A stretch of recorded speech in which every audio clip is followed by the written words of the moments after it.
já primeiras vésperas da solenidade da Santa Mãe de Deus, Maria. Então nós voltamos o nosso olhar hoje para ela, para a Mãe de Deus.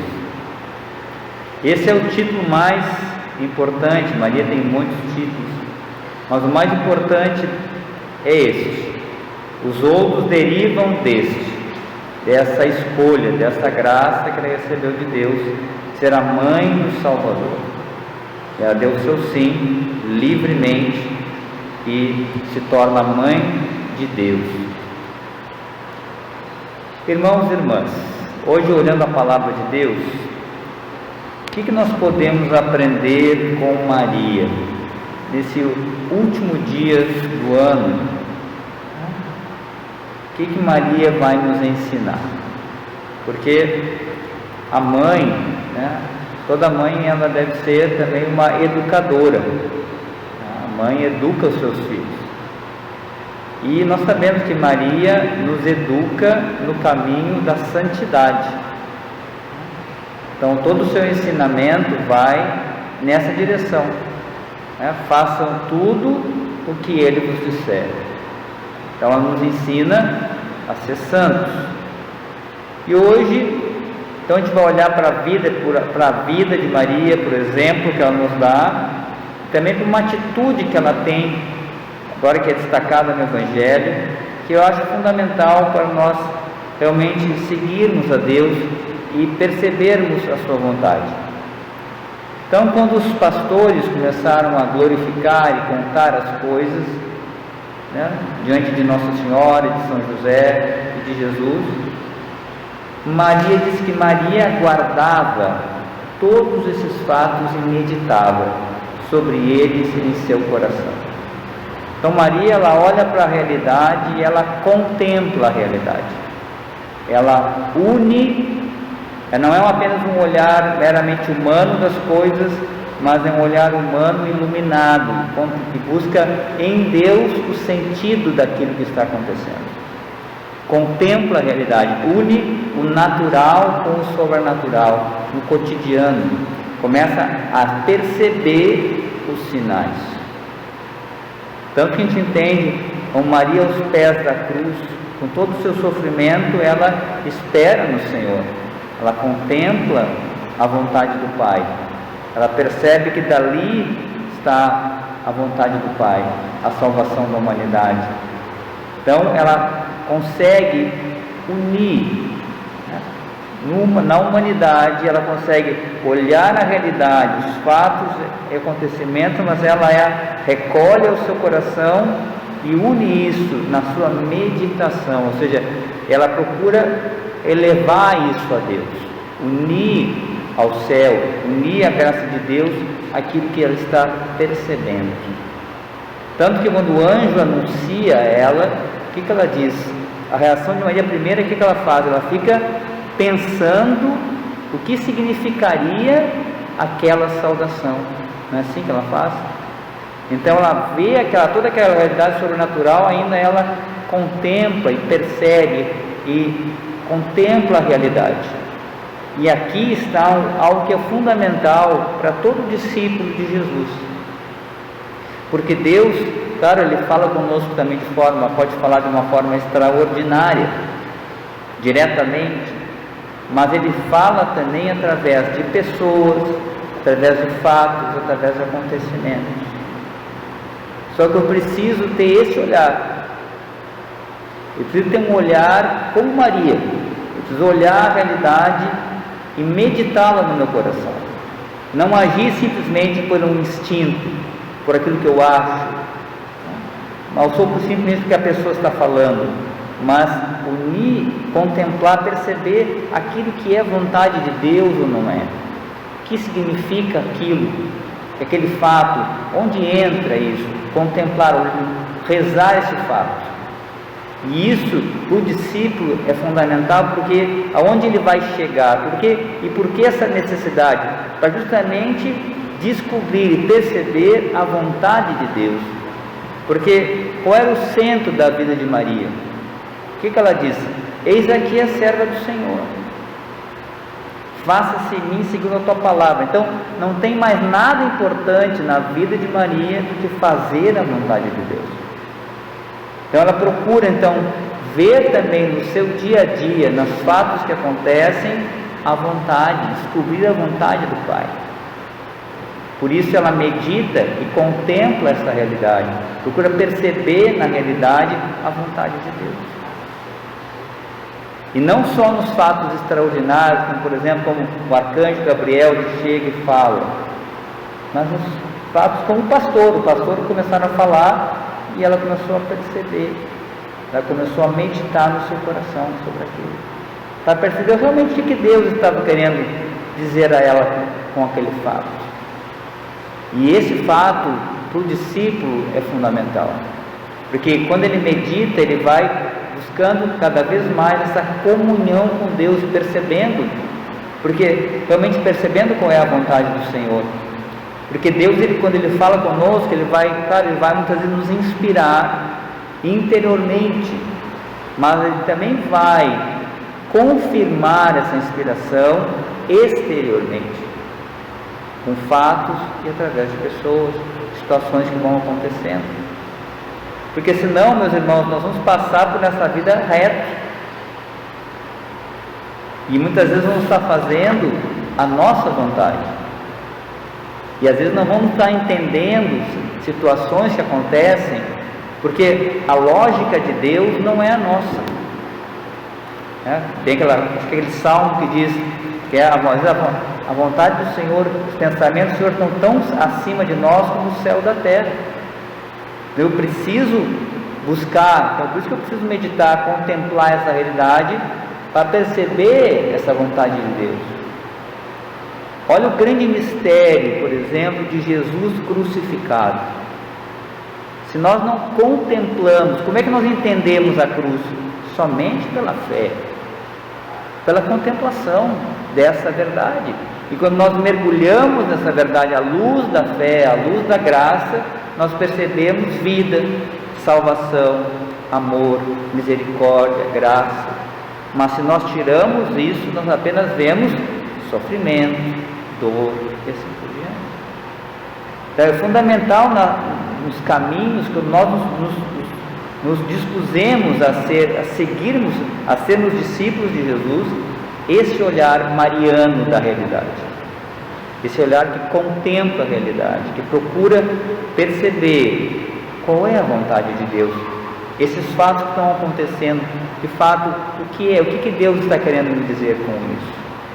E a partir disso, então, toma-se a atitude. A pessoa que medita e contempla a realidade, ela vai aos poucos, ela vai descobrindo e percebendo e até acolhendo muitas vezes coisas que as pessoas à sua volta não entendem, como por exemplo esse mistério da cruz, esse mistério do sofrimento, de uma doença, a perda de uma pessoa, sei lá, a saída de um emprego, situações o término de uma relação.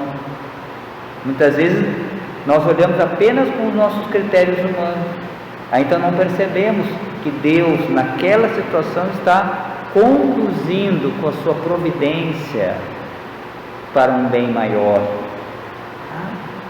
E isso precisa desse olhar, esse olhar de fé sobre a realidade, esse olhar de Maria que de fato contempla a realidade, ela medita a realidade, aquilo que ela está vendo, ela não fica apenas no que ela vê, ela reza isso, ela contempla isso, ela busca em Deus o sentido daquela palavra, para que então possa permanecer na comunhão com Deus e permanecer na sua vontade, porque o centro da nossa vida é esse. O centro da vida de Jesus qual foi? Fazer a vontade do Pai. O centro da vida de Maria, fazer a vontade de Deus, que é o nosso centro. E eu preciso então, claro, unido a minha espiritualidade, a minha oração, unido justamente a minha adoração, a vida sacramental, a vivência dos mandamentos, eu preciso olhar a realidade e perceber Deus nessa realidade que me serve. porque Deus, nós não somos do mundo, mas estamos no mundo. Então eu preciso, esse estar no mundo não é um estar no mundo em consonância, em sintonia com essas coisas do mundo, com esse espírito mundano, mas eu estou no mundo em sintonia com Deus, para ser sal da terra e luz do mundo. E só fazendo a vontade de Deus que eu me torno sal da terra e luz do mundo. Então, nesse ano agora que está terminando, olhe para 2021, agora que está terminando no dia de hoje, e você tem essa graça de estar aqui hoje, né? Nós que vivemos esse tempo aí de pandemia, né? Você já louvou a Deus porque você está aqui hoje, agradeceu porque você está aqui no dia 31 de dezembro, podendo participar dessa Santa Missa, podendo rezar, que a sua família está bem. Consegue perceber as graças que você recebeu ao longo deste ano? O que você aprendeu com Deus nesse ano? Consegue perceber? Então, isso é crescimento, meus irmãos, isso é conversão. Que muitas vezes nós ficamos olhando a realidade em sintonia com o mundo, fora dessa realidade de Deus, fora da sintonia com a graça de Deus. Então olhamos e o nosso coração entra na murmuração, entra na reclamação, dizendo que graças a Deus, que bom que terminou este ano de uma vez, tomara que chegue outro, e já sai murmurando, já sai reclamando. E não é assim a vida do cristão. Na realidade, jamais deveria ter no nosso espaço, na nossa vida, espaço para murmuração. Jamais. Porque quando nós mergulhamos esse ser filho, né? Como diz São Paulo que aos Gálatas, Deus nos deu um espírito de filhos que clama Abá, ao Pai, que esse Pai que conduz a nossa vida. Então não teríamos motivo para murmurar. Mas às vezes nos falta essa contemplação da realidade, se perceber esse Deus que está à minha volta, está em mim, está à minha volta, conduzindo a minha vida. Então, convido aqui cada um de vocês, olhe esse ano de 2021 e louve a Deus. Louve a Deus. Agradeça a Deus, contemple, tente contemplar esse ano de 2021 também, agora, sobre esse olhar da graça, desse amor misericordioso de Jesus que conduziu a sua vida até aqui. E vamos entrar nesse ano de 2022 com a bênção de Deus. Já aqui, já na primeira leitura fala, da bênção de Deus, sobre o olhar de Deus. Então consagre esse ano de 2022 aos cuidados da Virgem Maria, a sua caminhada, a sua família, seu trabalho, sua busca de santidade, que ela possa nos educar nesse ano de 2022 a ter esse olhar amoroso, esse olhar confiante em Deus, esse olhar que espera em Deus, esse olhar que acolhe a graça do Senhor e procura perceber na realidade esse Deus vivo que nos ama e nos cerca. Então, irmãos e irmãs, que esse ano de 2022 seja um ano abençoado, um ano de que nós possamos louvar mais a Deus, agradecer mais a Deus por todas as suas maravilhas e cantar também, aprender junto com Nossa Senhora, poder dizer que o Senhor faz e fará maravilhas na nossa vida. Basta que nós percebamos, olhemos a realidade com o coração unido a Deus, então perceberemos essas maravilhas de Deus. Então que Deus nos dê essa graça esse ano e nós possamos acolher e caminhar sempre como filhos amados de Deus, sabendo que temos um Pai providente, que nos cuida, que nos ama, uma mãe amorosa, que está sempre ao nosso lado, nos cuidando, nos educando em todos os momentos. que o nosso coração, nossa vida se abra a essa verdade, que nós possamos caminhar sempre sobre a graça de Deus, iluminados, impulsionados por esse amor que nos envolve e nos conduz em todos os momentos. Vamos fazer um breve momento de silêncio agora, meus irmãos. Feche os seus olhos um momento, acolha essa palavra e medite agora, e meditamos um pouco no nosso coração como Maria. E te convido no teu coração assim a levar a Deus um obrigado, Senhor. Não precisa falar em voz alta, mas no teu coração agradeça a Deus todas as coisas. Faça um momento de agradecimento, de gratidão. Obrigado, Senhor, por tudo, Senhor, que aconteceu. Obrigado por tudo, Senhor. Te agradeço. Vamos ser agora agradecidos diante desse Deus que é tão amoroso, tão misericordioso.